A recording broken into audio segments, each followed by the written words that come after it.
Hello everyone, welcome back to the channel. With World Cup in full flow, I thought today I'd do a different kind of video and predict the first match week of the Premier League. Please excuse the wet hair and me looking a bit homeless. I just got out of the shower. But yeah, the first game of this Premier League season is Arsenal champions versus newly promoted Coventry, the Championship champions, and I think this will be an interesting game. Definitely, Arsenal don't concede goals, and they are definitely going to buy players, especially being champions, trying to strengthen more and go for that European victory. But Coventry, I think they will struggle. I think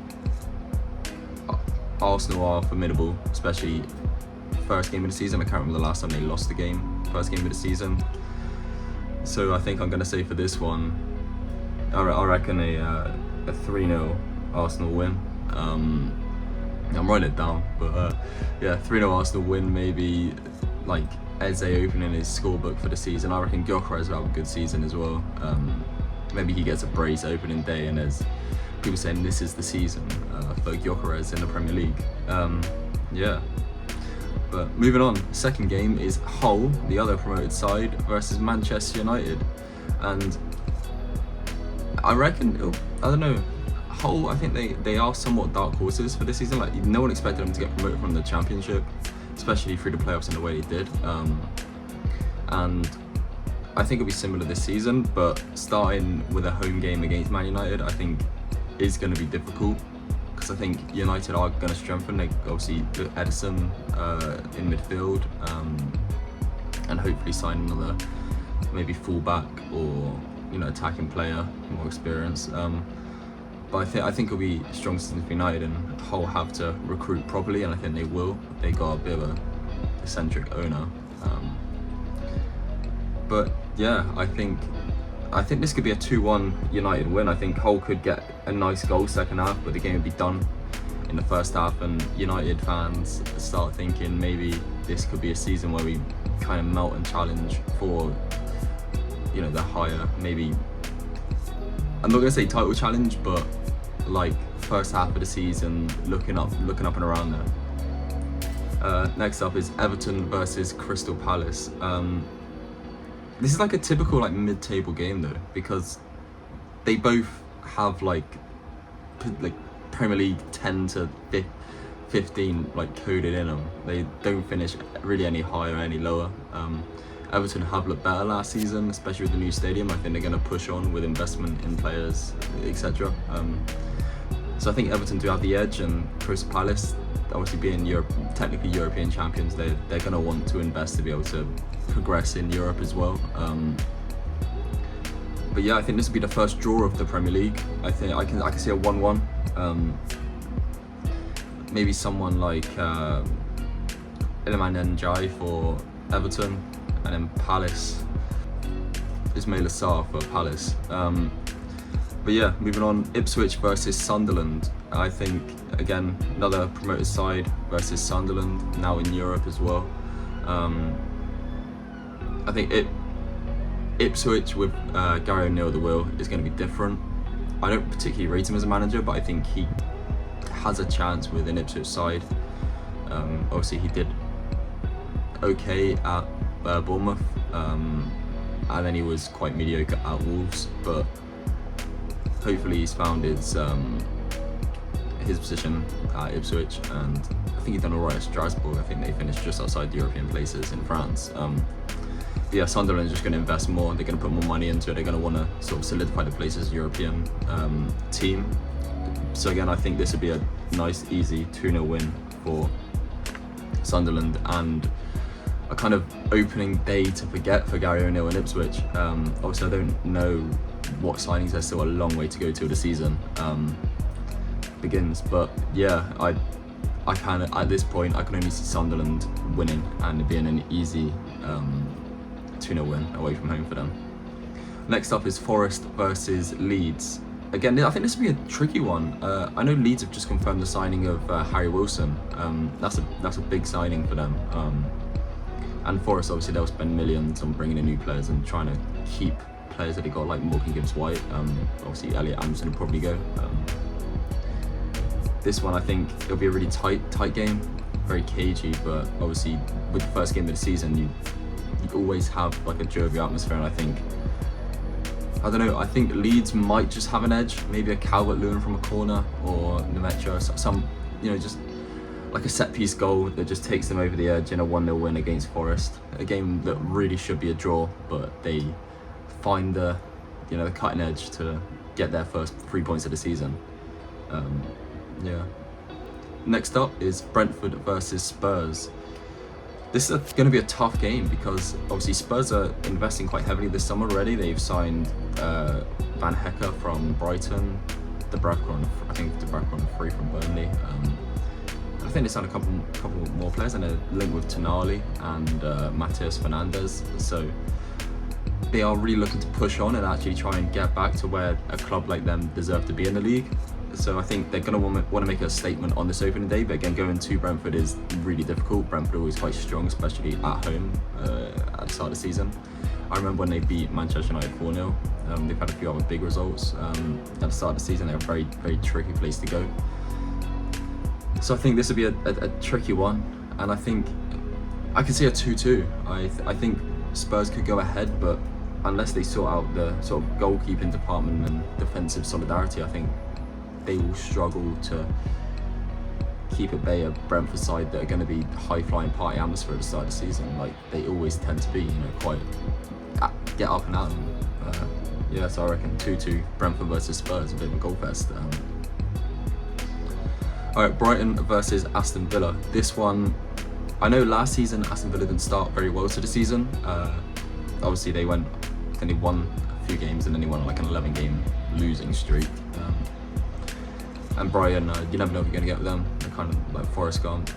But yeah, I don't know. I think Villa will have a good season this season. I think it'll be very consistent compared to last season. They were quite consistent in fairness, but like the start of the season, I think they're leaving itself out more. I think Emery's a class manager, and obviously them being back in the Champions League again, they'll have to strengthen their squad if they can. Obviously they've got Morgan Rogers, very, very good players throughout the squad. Hopefully Oi Watkins delivers. But yeah, I think this will be a 2-1 Villa win. I'm going to back that because they have the quality there. Brighton obviously losing a lot of their players this summer. I won't be surprised if they lose Believer as well, maybe Minter, and Verbruggen. I think I'm sure I saw he was linked to somewhere, or he went somewhere, I'm not sure, but yeah. Next up is Man City versus Bournemouth. I think obviously new manager for Man City and Bournemouth.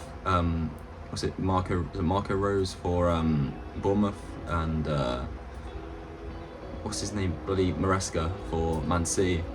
But he is from the City group originally, so I think again it'll be more of the same. I think it'll be a statement win for City on the first game of the season. I think Erling Haaland, Semenyo, they got talent absolutely seeping out of that squad. Obviously losing Bernardo Silva was big, but at the end of the day, it wasn't too impactful last season with the quality coming through. Nico O'Reilly, class player.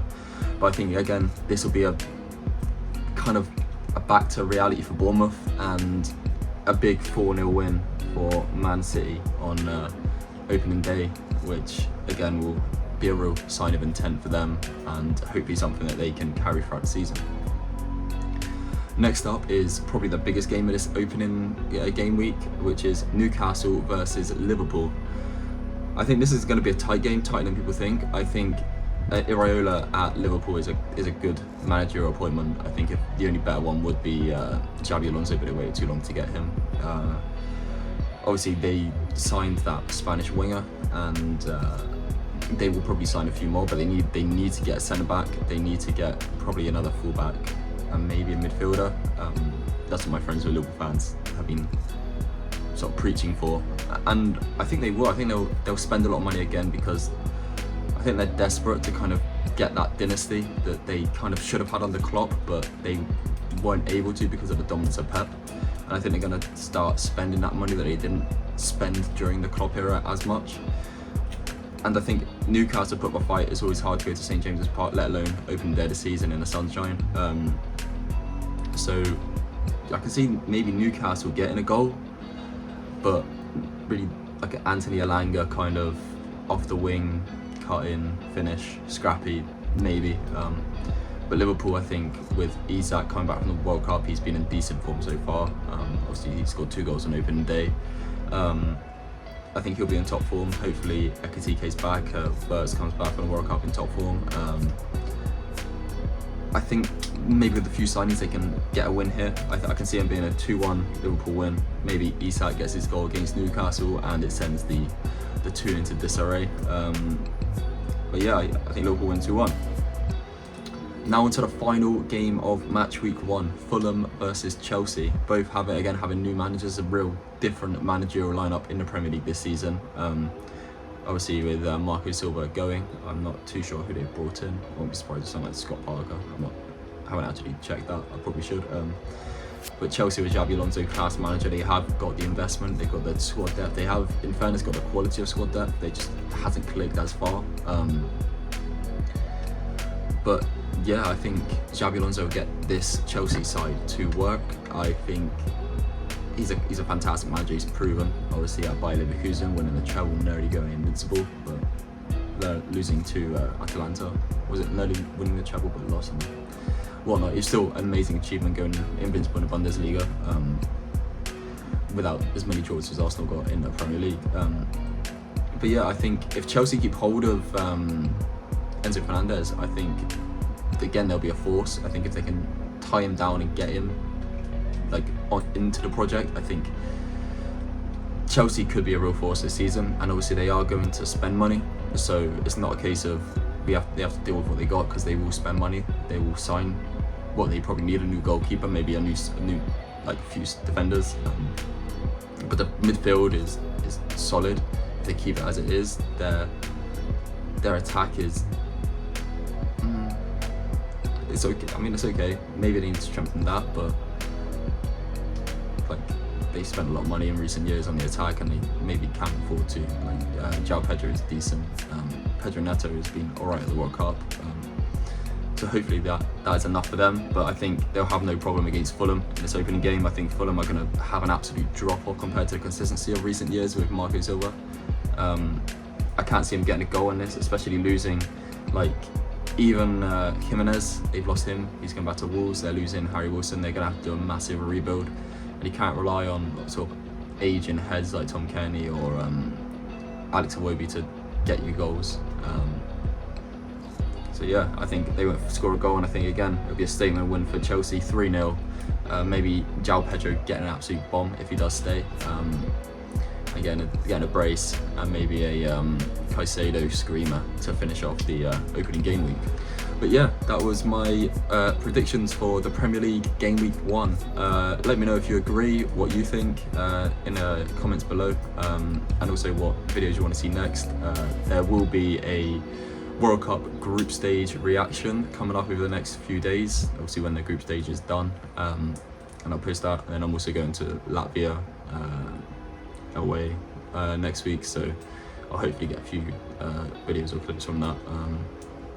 But yeah, thank you ever so much for watching, and I'll see you in the next one. Bye.